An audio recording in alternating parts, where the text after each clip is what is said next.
Le régime iranien affirme avoir frappé un navire américain qui se situait à proximité des eaux du pays. Téhéran continue de s'en prendre à Israël et aux intérêts américains. La correspondance de Siavosh Ghazi.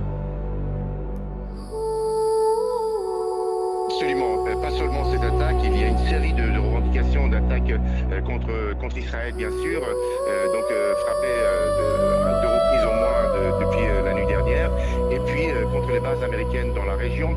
Surtout les gardiens de la révolution ont affirmé avoir frappé un navire de guerre américain qui était avec un pétrolier ravitailleur à 600 km des côtes iraniennes dans l'océan Indien.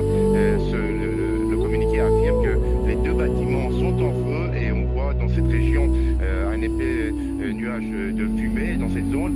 Et puis il y a aussi une déclaration des gardiens de la révolution répondant au président Trump qui avait dit que des navires américains pouvaient accompagner les navires commerciaux dans le détroit d'Ormuz.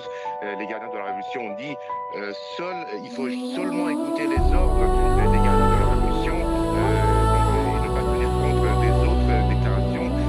Il y a déjà 10 bâtiments, selon les gardiens de la révolution, 10 pétroliers ou navires marchands qui avaient tenté de traverser le détroit, qui ont été frappés par des drones ou des missiles, dont certains étaient en feu ces derniers jours. Donc l'Iran montre aussi ses muscles sur le détroit d'Ormuz pour empêcher toute navigation et toute exportation pétrolière, alors que l'Iran ne peut plus lui-même exporter du pétrole.